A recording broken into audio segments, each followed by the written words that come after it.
I prefer Nigeria to divide, make everybody go his own way. So by that time, everybody will sit tight to not to rule. Nothing again, no development. I get 2 children for school now. They no fit go school now. They no fit go school for complete six months. And I no be small money that they pay for them. They no get mother. I'm a widow man, and I try to train my children not to be suffer like me. Still yet they carry their children go abroad, carry money, billion of dollars, billion of money again, and people are suffering here. People are being killed in a country where there is government, and nobody seems to be saying anything. Personne ne dit rien. And anybody who says anything, they come against that person. Et la personne qui dit quelque chose vient après cette personne. We are ready to die for it. Nous sommes prêts à mourir pour cela. They say, as Nigeria are there so now, some people they talk say, if we divide, now you go make Nigeria better. So we want to know your opinion. Say, if we divide, Nigeria go better. My opinion, let Nigeria divide. Because anybody will enter there, now in pocket and the children, now they find the money for. To make this country today good, now to cheer Biafra to go. If there's anything you can do for yourself, go your own way. And so divide the country and let's see how it will work. For me, I suggest Nigeria should divide. Because the way things are going, I mean, it's not easy for masses. Do you think dividing Nigeria will solve our problem? That is the best. It is the best. Why, sir? If it is serve your organ, maybe end of the day, then they say they want to settle, you go say no. You not go say no. So the best thing is I want to have our own nation. Nigeria will need to stay the course for at least another 10 to 15 years to transform its economy. So I don't know if you're agreeing with me or if you're disagreeing with me.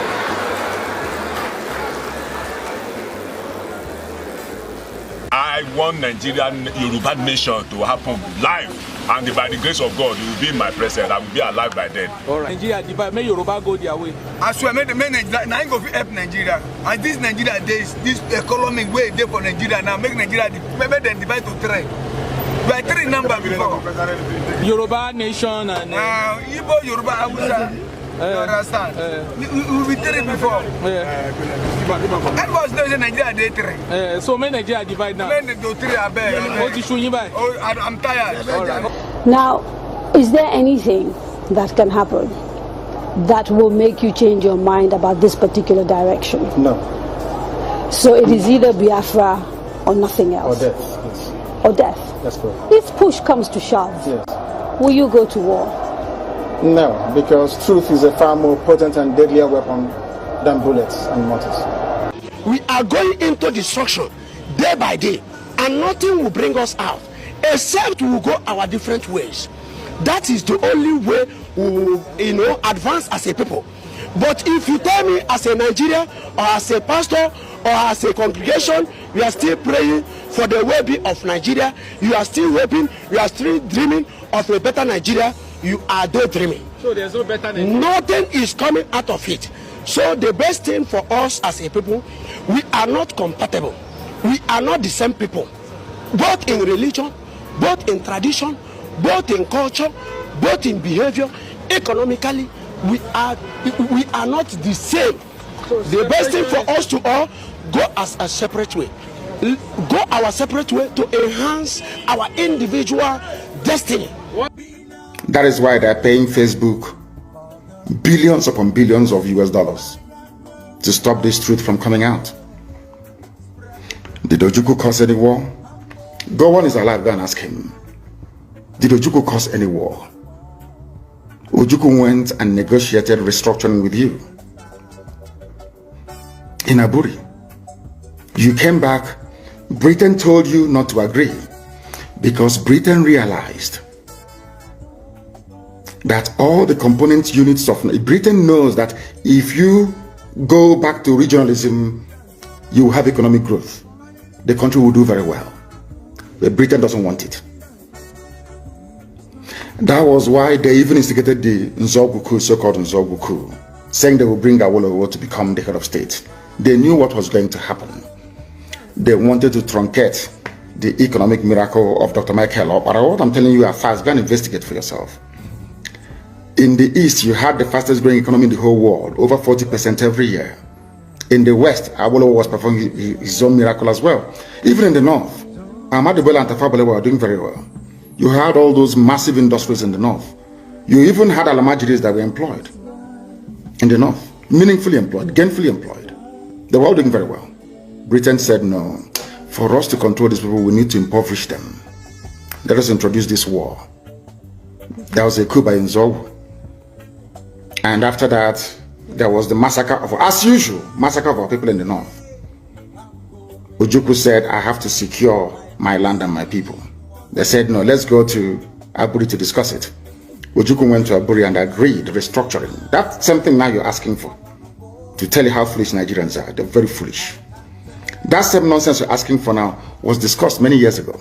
Ojukwu sat down in Aburi with Gowon and decided that regionalism was the best way forward, restructuring, going back to who you were, 1963 Constitution, 1960-1963 Constitution. Be on your own and pay tax to the central government, as they have in America, as they have even in Britain. Britain, you have Scotland that is almost independent, Wales, the same thing, everybody is free, but Britain doesn't want the same thing they're enjoying to happen in Nigeria. Why? Ask yourself that question. Anybody telling you about one Nigeria is your enemy. I'll prove it to you now.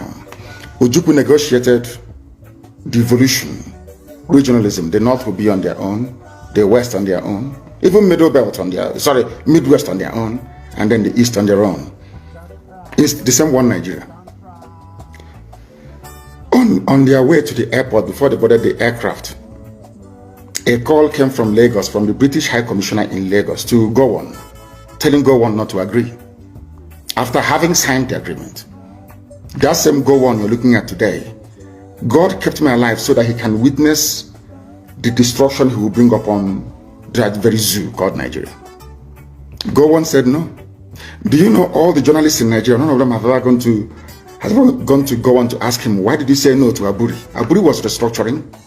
None of those agitating for restructuring right now has ever gone to Gowon or gone to Nigeria to say, but Ojukwu negotiated restructuring.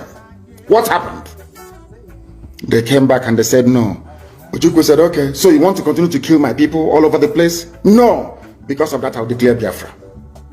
Today, they have brainwashed all of you with the perverse notion and thinking that somehow Ojukwu is responsible for causing a war, when opposite is the case. If not now, that after many years of hammering on this very topic, it has now sunk into the skull of the people that Gowon was the aggressor, not Ojukwu. That's how Nigeria is, always blaming the victim. And we lost over 5 million people during that very genocidal war. They killed over 5 million Biafrans. They wanted to wipe us away from the face of this very earth. But we survived it, and we are here today. Those they gave birth to, they have come. And this time with a wrath that you cannot even begin to imagine. And Biafra must come. It must come. You guys have become more radical than myself.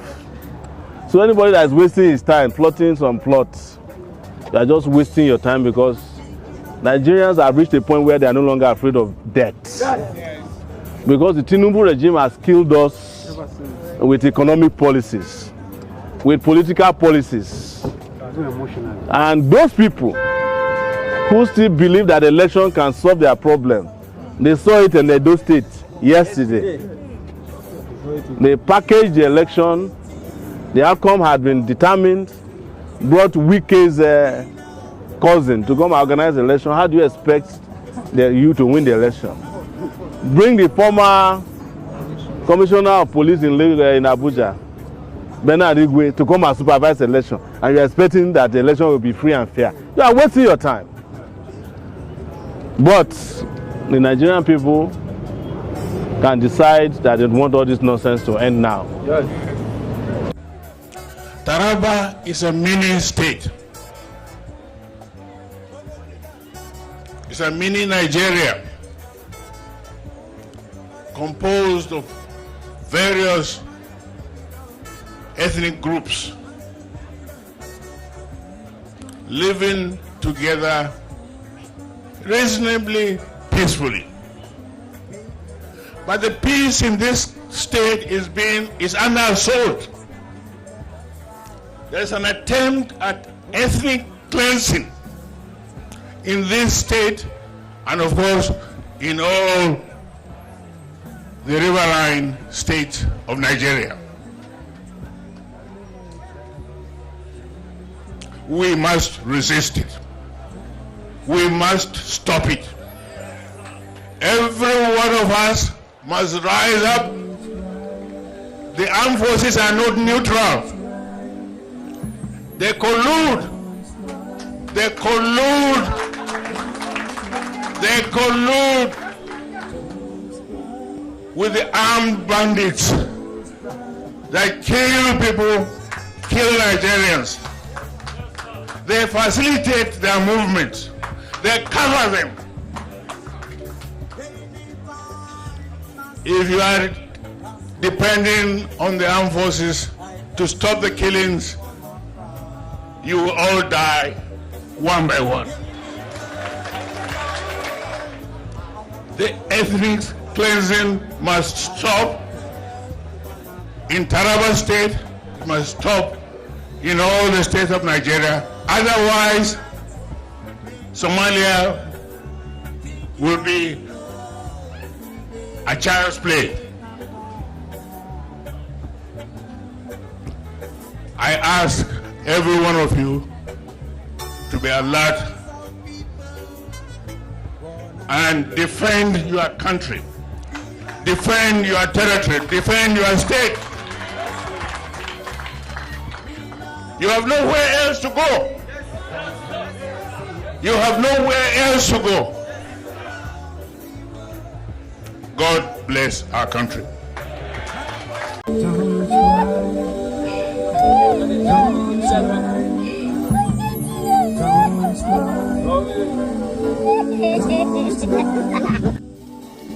We need not run away from the fact that more than ever before in the history of our nation, this is the worst instability we are facing. In fact, this is worse than the Civil War. Mr. President, the solution is very simple. Today, there are a lot of misgivings, a lot of misinterpretations of what is happening. Some people believe some people in government are supporting this move. Some people believe some people sponsor those who are destabilizing our nation within the country. The answer is very simple. We cannot pretend that we are capable of confronting the situation in our hands. America, as powerful as they are, when the pandemic came, got to a point that China had to come, they came to their rescue. We shouldn't pretend that we needed foreign support now. Let nobody deceive us, Mr. President. A lot of billions of naira have been put for security services. Nothing is coming out of it. We wouldn't wait until our nation gets bombed. Let us shout and call for foreign support. I am a APC man and I've been supporting my party. But the president should get to know that it has gotten to a point that we who are supporters, who are members of the APC, we can no longer keep quiet. The president must rise to the occasion. You know why I say we you not see the truth and you are afraid to say it's going to die? We must open, Mr. President. The nation is on fire. The president must rise to the occasion. It costs us nothing to get foreign support. We must rise to the occasion. We must bring in people to save this country, or else we will be consumed. Every one of us will have a chapter for history. Whenever the history of this period will be written, whatever is our position, we have a chapter. We cannot keep quiet any longer. It has gotten to a point that we cannot sleep with our two eyes closed. We are not free. Our children are not free. The president must rise to the occasion.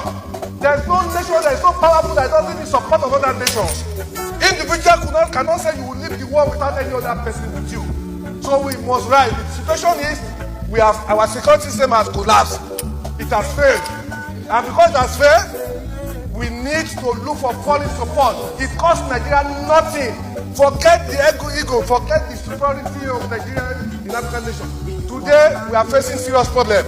If our nation is to survive this period, I'm not in doubt that the security architecture we have today cannot cope with what we are facing. Every part of this country is threatened. From the north to the south, nobody is safe. Nobody can travel 50 kilometers in our nation. I feel like shedding tears for a country that we grew up, where nobody harass you when you travel from Lagos to Maiduguri. I don't need in time past. Today I cannot travel from here to Kaduna to Niger State where I was born. The president must know that this is a bad time for our nation. We must look for foreign support to save this nation. This is my position, Mr. President. We must rise to it. They are killing people in the east, in the west, in the south, in the north. We should shut down the National Assembly. Let's shut down. If we cannot save this country, we stay in our homes. Our country is bleeding. People are in poverty. There's no food. People are hungry. Insecurity is threatening us. We cannot pretend. It's better we are not here. That's for next thing that you have people are dying. Every day Nigerians are dying. We must rise